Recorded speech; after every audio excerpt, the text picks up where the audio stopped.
This video is going to talk about my spiritual journey so far. ये मेरी unfiltered story है।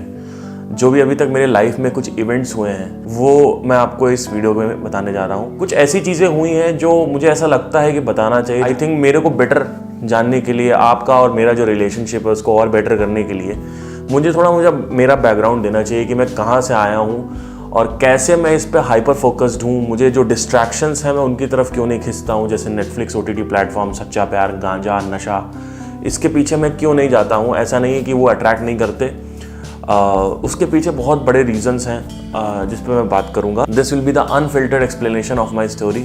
So let's begin. 29 मार्च 1993 में I was born in Kanpur. बचपन से ही जो मेरे घर में कुछ ऐसे इंसिडेंट हुए थे जिसकी वजह से मैं बहुत ज़्यादा अफेक्टेड था। जैसे कि मेरे जो घर वाले थे, मदर फादर, उनकी कभी बनी नहीं आपस में और वो लड़ते रहते थे हर समय। उनकी जो केमिस्ट्री है वो बिल्कुल ऑपोजिट। उसकी वजह से कोई भी डिसीजन मेकिंग में हमेशा एक विपरीत ओपिनियन आते थे जिसकी वजह से क्लैशेज होते थे। ऐसे दो लोग साथ में आए और इट वाज जस्ट लाइक कि they were not meant to be with each other and totally different personalities, and then they got married and lot of conflicts। तो ऐसे दो लोग जब साथ में मिले तो एक प्रोडक्ट पैदा हुआ और that is me। So अब मैं जब पैदा हुआ इसमें तो हुआ क्या कि मुझे शुरू से ही वो अटेंशन नहीं मिली, वो इमोशनल अटेंशन नहीं मिल पाई कभी, क्योंकि मेरे जो फादर थे वो अपने काम में बिजी रहते थे, मदर मेरी अपने काम में बिजी रहती थी। और फादर से तो इंडिया में देखिए कोई एक्सपेक्ट कर भी नहीं सकते हैं कि आप बैठ के बात करो बच्चे के साथ क्या हो रहा है क्या नहीं हो रहा। जब मैं 2014 में अपना कॉलेज कर रहा था कर्नाटका में, I have been a student of occupational therapy which is a sibling of physical therapy. तो वहाँ पे एक बहुत ही स्ट्रेंज चीज़ मैंने ऑब्जर्व करी और शायद आपके साथ भी होता होगा कि हर 6 घंटे में एक बार मम्मी का कॉल आता था सबके पास, स्टूडेंट्स के पास।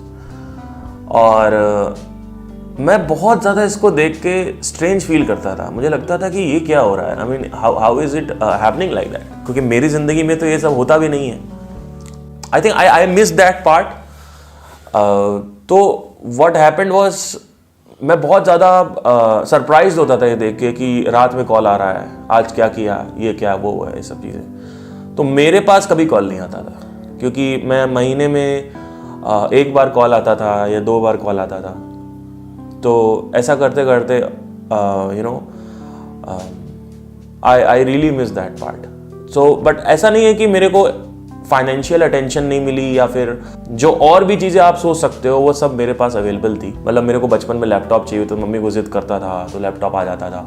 Don't know, I never got that communication from my mother और फ्रॉम माई फादर से तो अभी अब थोड़ी सी मम्मी से होती है, अभी भी नहीं है। आई थिंक ऑलमोस्ट ना के बराबर ही होती है। तो जब मैं 14 साल का हुआ, जब बचपना से आदमी आगे निकलता है तो आदमी के इमोशंस डेवलप होते हैं, आदमी मैच्योर होता है, अब आदमी थोड़ा सा अवेयर हो रहा होता है। तो ऐसे में क्या हुआ कि मेरे को अटेंशन नहीं मिली, मेरे को बिल्कुल भी कहीं से कोई अटेंशन नहीं, ना फादर से ना मदर से। मदर अपना बिजी है, फादर अपना बिजी है। I am not complaining anything. If my family is watching something like that, please don't think like that. I am really blessed to be born in your family and I don't have any complain about that also कि communication नहीं था, attention नहीं था, emotional एक जो feed होता है बच्चे को चाहिए होता है वो नहीं था। अब बहरहाल देखो वो नहीं था तो ठीक है, अब उसमें कोई रोने की बात नहीं है। I always respect them. There was a communication gap जिसकी वजह से I was really affected in my childhood. 14 या 15 साल की उम्र में मेरे पास कोई बात करने के लिए नहीं था, कोई भी बात करने के लिए नहीं था, ठीक है। तो कुछ लोगों ने बोला कि बड़े बाल वालों का साथ ढूंढो। तो ये बड़े बाल वाले, सो कॉल्ड बड़े बाल वाले, इनमें आपको सच्चा प्यार मिलेगा। So to be really honest, I was searching for love. I was searching for कहीं से कुछ थोड़ा सा प्यार मिल जाए, टू बी रियली ऑनेस्ट।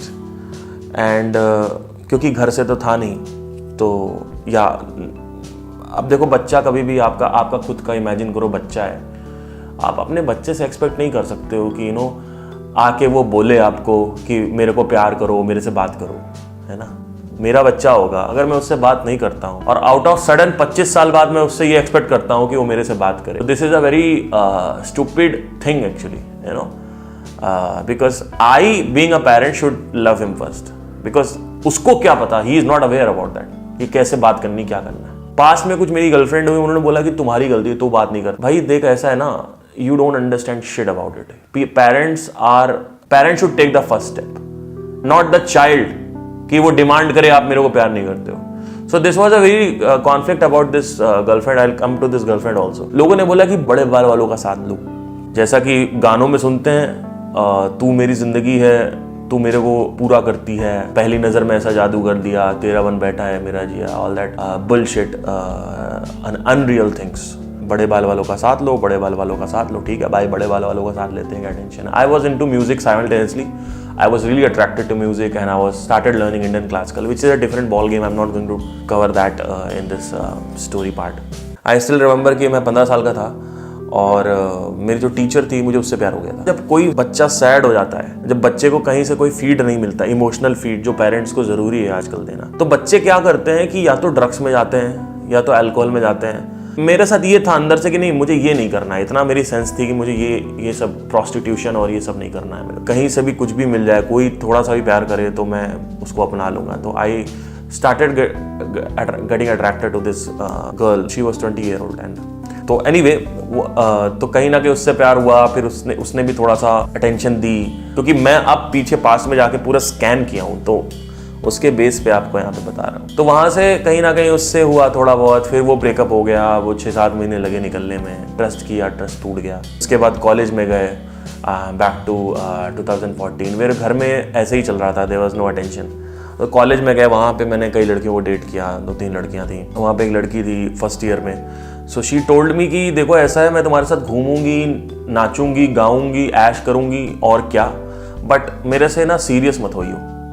और मैंने कहा हाँ ठीक है, बट बीइंग अ स्टूपिड गाय और मे बी मिजरेबल गाय, मैं उससे सीरियस हो गया and I started crying and I told her that you know हम लोग इतना टाइम साथ में बिता रहे हैं, तो तुम्हें एटलीस्ट थोड़ा सा समझना चाहिए और इमोशनली थोड़ा सा तुम्हें समझना चाहिए मेरे को इमोशनली। बट उसने नहीं समझा और उसने मेरे को बोला कि मैं तुझसे शादी करूँगी, यू नो मैं MBBS से शादी करूँगी। मैंने कहा अच्छा ठीक है, कोई टेंशन नहीं है। एंड वो खुद घटिया कोई कोर्स कर रही थी। मेरे जो सिबलिंग में एक मेरा भाई था, उससे भी मैं इमोशनली उतना नहीं खुल पाता था, क्योंकि कहीं ना कहीं वो भी इतना खुला हुआ नहीं था। तो कोई इमोशनली बात करने वाला था ही नहीं, ना घर में मदर थी, ना फादर था, कोई नहीं था। मतलब it was like totally blankness and emptiness. इस लेवल की एम्प्टीनेस थी जिसकी कोई हद नहीं है। इतना ज़्यादा परेशानी होती थी मुझे, कोई बात नहीं करता था, कोई यू नो, और मैं अपना बेस्ट दे रहा था ऐसे पर्सन को ढूंढने के लिए जो पर्सन मेरे साथ रहे और प्यार करे और शादी करे और बच्चे करे, ऑल दैट थिंग जो भी हो। तो मैं इसको बहुत ऑनेस्टली बोल रहा हूँ, मेरे साथ ऐसा था कि मैं अगर कोई भी लड़की मेरे को थोड़ा सा भी अटेंशन देती थी तो I used to get attracted with her. I used to think कि now she is the one. I used to talk to her. It doesn't matter कि वो कैसी हो, इट वॉज जस्ट दैट कि वो अटेंशन दे और वो इमोशनल जो गैप था वो फिल करे मेरे अंदर। फिर कॉलेज में एक और बंदी आई, उसके साथ मेरा थोड़ा लॉन्ग टर्म रिलेशनशिप था, काफ़ी सीरियस रिलेशनशिप था। She cheated on me but I still give her a chance. अब आप कहोगे कि तुम तो बड़े बेवकूफ़ थे भाई, यार आपको तो हर लड़की से प्यार हो जाता था, आपको तो चीट करने के बाद भी आप चांस देते थे। I want to tell you guys this much, I was desperate. It doesn't matter to me, it was just that कि अगर एक बंदा चांस मैं बंदे को दे रहा हूँ तो वो बंदा मेरे पास रहेगा दोबारा अगर मैं उसको चांस दे रहा हूँ। तो she cheated on me and with her x, and उसके एक्स ने मेरे को बताया कि ऐसा है, मेरे को पता चला एंड मैं 3 महीने बाद उससे फिर से बात करने लग गया था। उसके बाद शी टोल्ड मी क्लियरली कि देखो हमारी कास्ट मैच नहीं करती है एंड हम, उस समय मैं 2nd ईयर में था, 4th ईयर के बाद मेरा तुम्हारे साथ कोई कनेक्शन नहीं रहेगा। मतलब ऐसा स्ट्रेट फॉरवर्ड नहीं बोला था, बट इनडायरेक्टली उसने बोला था कि this might be a possibility कि will not be getting married because we are not in the caste, which is a total stupid excuse. Caste same नहीं थी, but anyway, I'm telling you all this because I'll get with the point afterwards कि logical point क्या है ये सब बात करने का. उसके बाद क्या हुआ, और ये लड़की लिटरली गालियां देती थी मेरे को और फिजिकली अब्यूज भी करती थी, और उसके बाद भी मैं उसके साथ रहा चला जा रहा था. जो भी इवेंट्स में बात कर रहा हूँ, अभी मैं बिल्कुल वैसा नहीं हूँ. अभी I am a totally different person. This is a huge transformation which has happened. So why was I doing this? Because I thought कि जिससे प्यार करते हैं ना उसका सब कुछ एक्सेप्ट करते हैं. एक बार के इवेंट है कि किसी उसकी फ्रेंड थी, उसके साथ लड़ाई हो गई, मेरे को आके पीछे से उसने चिकोटी काट लिया घस के, और मेरा पूरा लाल हुआ पड़ा है. तो उसके साथ भी काफ़ी इसी बात पे लड़ाइयाँ होती थी, पर मैं रहा चला जा रहा था, कोई बस नहीं था. तो गाली गलौज, माँ बहन एंड ऑल दैट, ये सब नॉर्मल था उसके लिए. तो बदतमीज़ थी बेसिकली एक तरीके. तो जब उसने मेरे को बोला कि देखो ऐसा है, हम शादी नहीं करेंगे and we will not be, so you do one thing, you should prepare yourself for that. अब इस मोमेंट तक, दिस इज अराउंड 2015,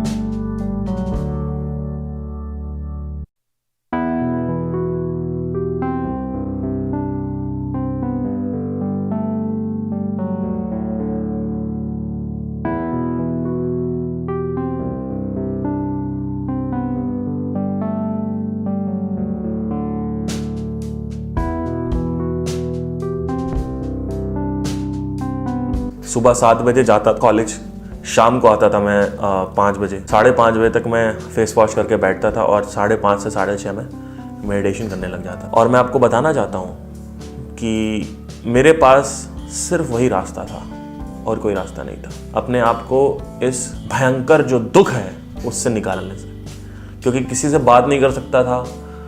और आज मैं जब पलट के देखता हूँ तो मुझे ऐसा लगता है कि ये जो इवेंट्स थे, अगर ये नहीं होते तो ये चीज नहीं होती जो आज है. और वो क्या है, वो कभी भी दिखाया नहीं जा सकता है.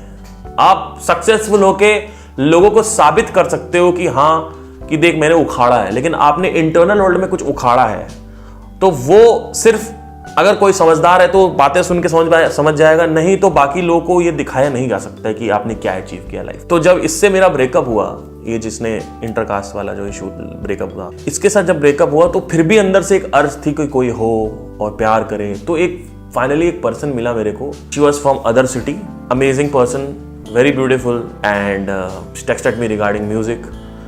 We started talking. I liked her immediately, and she was like the dream person of my life. The dream person. जो भी लड़की, जो भी आप सोचते हो कि ऐसा बंदा होना चाहिए, वो मिल गया था मुझे. और जितना ज्यादा रेप्लिकेशन होता है उसकी हॉबी, उसके शौक, उसका इंटरेस्ट, आपके इंटरेस्ट, हॉबी और शौक से ये सब चीजों से मिलता है, तो आपका जो अट्रैक्शन होता है वो बहुत ज्यादा होता है. Higher the attraction, higher the attachment. All starts with higher the replication. So higher the replication, higher the attraction, and higher the attachment, and higher the suffering. अगर उसने छोड़ा तो I was feeling like कि अब मेरे को वो मिल गई है जो मेरे को चाहिए थी. अब इसमें स्पिरिचुअलिटी के जो रास्ता था मैं चालू हो चुका था यहाँ तक का, और 2 साल बीत भी गए थे, बट अभी भी कहीं ना कहीं वो एक था कि मिल जाए तो यार I'll just फिर भी था. वो क्यों था? क्योंकि कहीं ना कहीं डिजायर था. ठीक 1 साल बाद या महीनों बाद चीट किया अगेन. अब आप कहोगे आप तो बड़े बेवकूफ हो, सोच के क्यों नहीं जाते? मैं सब कुछ सोच के, परख के, देख के, जो भी आप सोचते हो वो गया था. मैंने फेसबुक पे जाके उसके कमेंट्स पढ़े थे कि जब कोई इमेज वो पोस्ट करती है तो नीचे किसके कमेंट आ रहे हैं. तो मैं देखता था 3-4 लड़कियों के कमेंट आ रहे हैं. और आप कैसे पता लगाओगे? व्हाट्सएप पे मैं रात में उसको ट्रैक करता था. 12 बजे की ऑनलाइन तो नहीं है, 12 से 2 तक या 11 से 12 तक, तो वो सो जाती थी 10 साढ़े 10 बजे तक.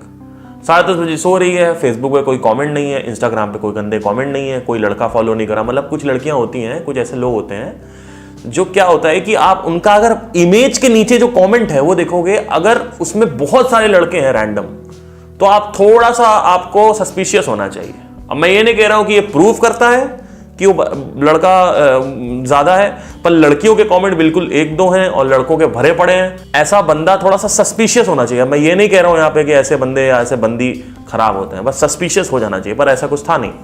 आप चेक कर सकते हो ऐसे, आपको फॉर्मूला बता रहा हूँ। अगर आपको किसी को इंस्पेक्शन करना है, इन्वेस्टिगेट करना है, तो आप ऐसे चेक कर सकते हो। बाकी व्हाट्सएप पे रात में 2 बजे तक अगर ऑनलाइन है तो ऑब्वियसली तुम अपने चाचा से तो बात कर नहीं रही हो, ठीक है। तो ये भी एक बहुत बड़ा एविडेंस है कि आप क्या कर रहे हो। But anyway, you might be suspicious, but it was not there. अब आप कहोगे इतना मैं बहुत इन्वेस्टिगेट करके गया था, बहुत कुछ करके गया था, तो वहां से मेरे को एक बात पता चली कि आप अपना 100% दे सकते हो, पर वो सक्सेसफुल होगा इसकी सर्टेनिटी आपके हाथ में नहीं, ठीक है। आप पार्टनर के साथ सोच समझ के जाके बात करके देख के शादी कर सकते हो, लेकिन शादी चलेगी या नहीं चलेगी ये 100% श्योर नहीं होता है, ठीक है। लेकिन इसका मतलब ये नहीं है कि आप किसी के साथ रैंडम ऐसे ही बिना सोचे समझे चले जाओ। आप अपना 100% दो, जो भी आपको लगता है उसके ऊपर इन्वेस्टिगेट करो, उससे बात करो, कुछ अंदर की जो सोच है वो डिग आउट करो, देखो क्या है। लेकिन कुछ चांसेस रहते हैं कि वो बंदा चीट मार सकता है, आपको धोखा दे सकता है या बदल सकता है, क्योंकि इंसान आज अगर अच्छा है तो जरूरी नहीं है कि 2 साल बाद वो इंसान अच्छा रहे। लाइफ एक ऐसी चीज है ना, जब लाइफ की मार पड़ती है ना तो अच्छे से अच्छे इंसान फ्रस्ट्रेट होकर गलत काम करने लगते हैं। आजकल एक्स्ट्रा मैरिटल अफेयर का रीजन क्या है मैं आपको बताता हूं। यही रीजन है, उनको नहीं मिल रही वो खुशी। शुरू में उनको 2 साल बड़ा सेक्स था, अच्छा था, अब वो खुशी नहीं मिल रही, तो क्या हुआ, पति का कहीं और अफेयर है। क्योंकि पति चूतिया है, उसको लगता है कि 1000 जिस्म के साथ मैं अगर सो जाऊंगा और अलग अलग महक, अलग अलग ब्रेस्ट, अलग अलग ये, अलग अलग वो सब होता है। लड़कों की जो सोच है मैं बताता हूं, अलग अलग ये सब अगर होता है तो बड़ा मजा आएगा। ये सब मजा जो है ना, ये सब टेम्पररी चीजें होती हैं। अगर आप थोड़ा सा इंटेलेक्ट के लेवल पे जीते हो तो ये बातें आपको समझ में आएंगी। अगर आप किसी और को भेजोगे ना जो अपने सेंसेस पे जी रहा हो, जो या तो जीवा पे जी रहा हो या जननेंद्रियों पे जी रहा हो, तो आदमी कहेगा ये आदमी बेवकूफ है, मेरे को बोलेगा वो। सेंसेस के ऊपर लोगों को अगर कोई जी रहा है तो ऐसे वीडियोस काम नहीं करते उसके ऊपर। She cheated on me, it was such a भयंकर डिजास्टर। उतना दर्द मेरे को अपनी जिंदगी में कभी नहीं हुआ जितना उस मोमेंट पे हुआ था। क्योंकि उसने मेरे को बोला था मैं तुमको बताऊंगी आज शाम को कि मुझे कुछ बताना है तुम्हें। ये नहीं कि मैं चीट कर रही हूँ, कि उसने उसको ये बोलना था कि बस रिलेशनशिप में नहीं रहना, और उसने आज तक वो रीजन नहीं बताया कि I am cheating on. I went to a city, book the scooty actually, और होटल चेक इन कर दिया था और उसको सरप्राइज देने वाला। होटल से अपना निकला और फटाफट उसके ऑफिस में जा रहा था। मैंने कहा आज पता नहीं क्या हो गया इसको, सुबह सुबह बोल रहे थे शाम को कुछ बताऊंगी, और मैं फ्लाइट लेके पहुंच गया उसके पास, वहां पे वो विटनेस करने के लिए। जैसे ही मैं उसके ऑफिस के पास पहुंचा, सामने वो खड़ी हुई थी बंदी, और वो बंदी किसी के साथ बात कर रही थी, और वहीं पे मेरे को ये रियलाइज हो गया कि इन लोगों का कुछ लफड़ा है। और उसने उसके बाद जो भी हुआ वो निकली, मैं उसका पीछा किया and all that whatever, वो नॉट इम्पॉर्टेंट। मैं उससे मिला, उसने मेरे को बोला I don't want to be in relationship with you, that's it. And 6 to 8 months I was running behind her कि you should come back, I am still giving you the chance, come back. And I was really desperate, रो के messages भेजता था उसको, लिख के message भेजता था। जब ये रिलेशनशिप हुआ था तो मैं बहुत ज़्यादा हाइपर, मतलब मेरे ऑब्जर्वेशन था वो चालू हो चुका था तब तक, माइंड ऑब्जर्वेशन।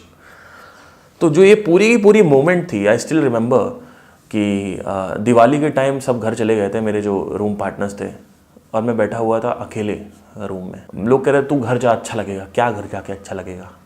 कौन सा घर? घर है ठीक है, लेकिन वो चीज़ जब आप अपने बच्चे को दे ही नहीं पाए तो आप अपने बच्चे से एक्सपेक्ट नहीं कर सकते हो कि वो बच्चा आपको आके बोले कि देखिए आपने प्यार नहीं दिया तो आप दे दीजिए। Doesn't matter, there are people like, तुम जो जाके बोलो ना, अरे मैं क्या बोलूं। यहाँ पे देखो, इसको ऐसे मत लेना कि मैं कुछ कंप्लेन कर रहा हूँ। फैंटास्टिक पेरेंट्स, उन्होंने जो कुछ भी दिया है वो बहुत ज़्यादा है मेरे लिए, ठीक है। और आई एम रियली, मेरा उनके लिए तरफ हमेशा ग्रैटिट्यूड रहेगा। एक और किस्सा है जो मुझे को याद आ रहा है। वो किस्सा ये है कि आई वॉज इन, आई थिंक मैं थर्ड में था एट दैट टाइम, थर्ड में, और मेरे को ऐसे लिखने को बोला था अपने पेरेंट्स के बारे में। एंड आई स्टिल रिमेंबर कि मैं थर्ड में था और मेरे को ऐसे लिखने को बोला था अपने पेरेंट्स के ऊपर, और मैंने ऐसे में लिखा था बहुत बढ़िया पेरेंट्स हैं, बहुत प्यार करते हैं, लेकिन लड़ते बहुत हैं, ऐसा नहीं लड़ना चाहिए, और काफ़ी लड़ते हैं, ये सब मैंने लिख दिया। और प्रिंसिपल ने वो ऐसे पढ़ा था और उन्होंने मेरे पेरेंट्स को कॉल किया और वहाँ पे मीटिंग हुई थी कि आपके बच्चे को इफेक्ट हो रहा है। थर्ड में था बट बहरहाल उस पर कोई फ़र्क नहीं पड़ा, वो चीज़ कंटिन्यू हुई और वो और बढ़ती गई, बात डाइवोर्स तक आते, सब चीज़ें हो गई थी। लेकिन I just don't want to disclose all this things. I am just telling you all this because I was really affected by all this things. Why I chose this field? Because if you don't have crisis, आप इस पे focus अपना नहीं डाल पाओगे। इस पे ध्यान टिकेगा तब जब आप सब कुछ करके देख चुके हो, तब जाके इस पे ध्यान टिकेगा। और जब बहुत ज्यादा दुख होगा तब जाके ध्यान टिकेगा। लोग बात करते हैं कुंडलिनी की, लोग बात करेंगे चक्र की, थर्ड आई मेडिटेशन, जादुई बातें। इस दुनिया में ये दो टाइप के लोग हैं, एक है फिल्म इंटरटेनमेंट और एक है स्पिरिचुअल इंटरटेनमेंट। फिल्म इंटरटेनमेंट में क्या होता है? मार्वल कॉमिक्स, स्पाइडरमैन, बैटमैन, वो उनकी सुपर पावर के पीछे अट्रैक्टेड है, वो फिर भी बेटर है। और यहां पे कुंडलिनी, थर्ड आई एक्टिवेशन, ये वो इन सब चीजों पे अट्रैक्ट होके लोग आते हैं और कहते हैं मैं बहुत क्यूरियस हूं इन चीजों को जानने के लिए, जो कि अटर बुलशिट है। क्योंकि आपको कभी भी कोई भी नहीं बता सकता कि कुंडलिनी क्या है।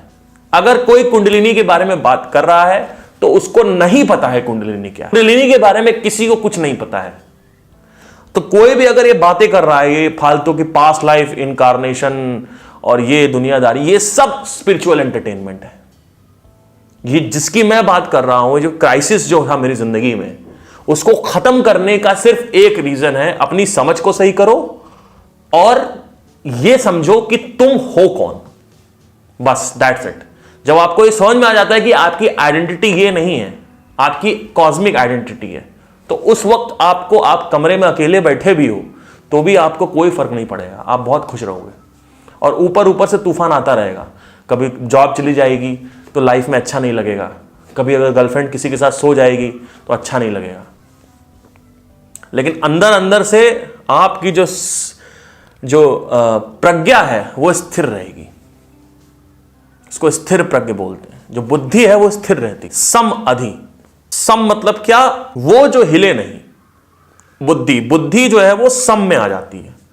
बुद्धि अगर टिकी हुई है ना ब्रह्म ज्ञान की तरफ, ज्ञान, उस जो परम ज्ञान है उसकी तरफ, तो समझ जाओ कि वो बुद्धि बहुत ज्यादा सही बुद्धि है। उस बुद्धि के ऊपर कोई फिर बुद्धि नहीं है। फिर वो बुद्धि एक ऐसी बुद्धि है जो हिलती नहीं है, क्योंकि माइंड हमेशा ट्राई करता रहता है नई नई चीजें, पर उसको वो चीज नहीं मिलती, इसीलिए वो ट्राई करता है, सोचता है इसमें मिल जाएगा, उसमें मिल जाएगा, इसमें मिल जाएगा, ये सामान, ये करियर, ये वो उसमें, बट वो नहीं मिलता है। तो ये सब बताने का पर्पस ये था कि इतने जो इवेंट्स हुए थे मेरी जिंदगी में, ये इवेंट्स की वजह से ही आज मैं आजाद हूं। आज मेरी जिंदगी में अगर कुछ भी होता है ना तो सिर्फ ऊपर ऊपर से होता है, अंदर अंदर से मैं एकदम से स्टेबल रहता हूं। कल को अगर सब खत्म भी हो जाता है, पूरी दुनिया खत्म हो जाती है, तो मैं सुसाइड नहीं कर लूंगा या मैं भगोड़ा नहीं सिद्ध हो जाऊंगा, मेरे को कोई फर्क नहीं पड़ेगा, क्योंकि मुझे एब्सोल्यूट क्लियर है कि मैं क्या हूं और ये ब्रह्मांड क्या है। मेरे को ये पता है, मेरा इसके साथ जो को रिलेशन है वो मुझे पता है क्या है। ब्रह्मांड क्या है, कैसे काम करता है, वो साइंटिस्ट का काम है, वो भी वो 0.1% जानते हैं सिर्फ, तो वो कोई बता नहीं सकता ब्रह्मांड क्या है। तो जब तक भगवत गीता में दो चीजें कही थी, एक जिज्ञासु लोग आते हैं और एक दुख वाले लोग आते हैं इसमें। तो दुख बहुत जबरदस्त होना चाहिए, तब जाके आप इसमें कुछ चल पाओगे, आपका ध्यान इस पे टिकेगा, नहीं तो बाकी चीजें आपका ध्यान खींच लेंगी, क्योंकि इस दुनिया में डिस्ट्रैक्शन बहुत है। Internet is the peak of distraction right now. There are lot of things you can do on internet, gaming, porn, social media, movies, OTT platforms, lot of stuff आते हैं। ये सारी चीजों ने मेरे को भी आकर्षित किया था, लेकिन वो काम नहीं किया मेरे साथ। आखिरी ऑप्शन क्या बचा? चलो ठीक है, अब तो इस पे ही करना है। तो जब इस पे चले, आज भी वो तन्हाइयां हैं, आज भी वही कमरा खाली पड़ा है, लेकिन आज वो तन्हाइयां नहीं है, आज वो सॉलिट्यूड है। आज वही खालीपन जो एक टाइम पे चुभता था, आज वही नहीं चुभ रहा है, मजा दे रहा है। और ये एक बहुत बड़ा थप्पड़ था, क्योंकि मुझे इन सब से बाहर आना था। ये सब जो लोग आपको पकड़ के रखते हैं, काम आपको पकड़ के रखता है, दुनिया आपके अंदर एक कंडीशनिंग क्रिएट करती है, सब conditioning, freedom from conditioning, freedom from attachments, freedom from all these things, all everything which is trying to attract you, everything I have tried but it never worked for me. The only thing which has worked is this. और हो सकता है कि आप भी इसी राह पे हो सकता है आपके अंदर भी ये लोनलीनेस की जो इंटेंसिटी है वो बहुत ज़्यादा है. हो सकता है आपको लग रहा हो कि ये मिल जाएगा, वो मिल जाएगा, वो मिल जाएगा तो मज़ा आ जाएगा, which you can totally go and achieve. You should achieve first.